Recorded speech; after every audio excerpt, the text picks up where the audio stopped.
7 out of the 8 last US recessions started when a Republican was in office. So wait a second, a Republican comes into office and all of a sudden a recession starts? Does that really make sense? Well, maybe there's some logic to it. Maybe one of the biggest factors behind a recession is a switch in parties. Although sometimes Democrats completely run up the budget, after that monetary spending changes and we're seeing cuts with Doge, is that going to just lead us directly into a recession? Because we're already struggling so much with the US economy. There was so much strain there. People were not talking about it, wasn't making headline news. Trump comes in, he's making all of these changes, and now people are starting to panic. The economy was weak to begin with. There was so much strain, but people generally didn't see it until events start happening. There's a lot here behind the scenes going on and has been going on. February of 2020, recession started under Donald Trump. Are we going to see again during Trump's presidency another recession? We have seen this pattern where there have been 2 other presidents, Nixon and Bush, which there were 2 recessions under those specific presidents. So it absolutely could happen. It's not off the table. And just make sure you're prepared no matter what you do, think, believe. In 6 out of the last 8 US recessions, when we've seen a switch in parties, so Democratic to Republican 5 times and Republican to Democrat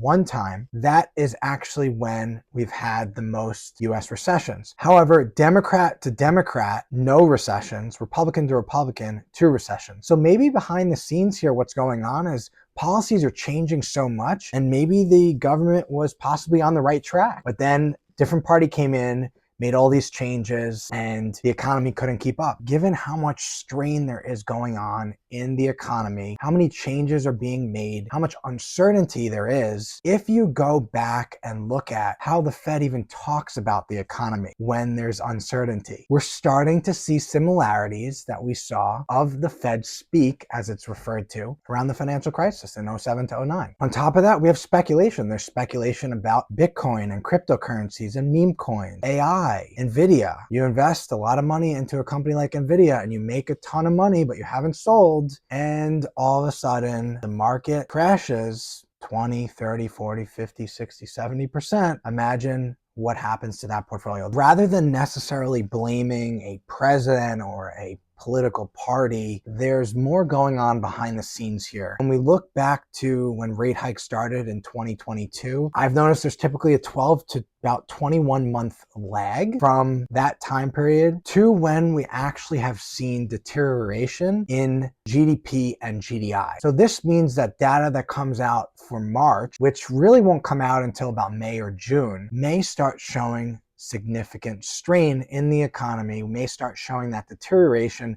essentially showing the average of GDP and GDI being negative. That's something you really want to look out for. Unlike the traditional policy switch, 1984 to 1995 soft landing was where a Democratic president, Clinton, managed a slowdown without turning it into a recession. Time period today is way different. I don't even think we can compare that time period to this time period and what we've seen with rate cuts and everything else going on. There's been so much movement in unemployment rate and inflation, specifically PCE, that NBER, the organization that declares recessions, looks at, shows that these time periods are also not comparable from an economic standpoint. Is the undo and changing of certain policies something that causes a recession? You can argue the president makes all the difference. You can argue the president's party makes none of the difference. Is the change of political parties a coincidence or a pattern that should be understood and possibly researched further? There are key patterns we've seen over time, and that's been regardless of who the president has been. We need to all come together. I think that's really what it comes down to. Thank you so much for listening into this. Please try not to get political in the comments. And if you're not subscribed to the channel, please click and subscribe to the channel. And if you enjoyed this video, like it. And this is definitely different than the normal content that I share, but I just wanted to talk about some patterns that I've seen happen.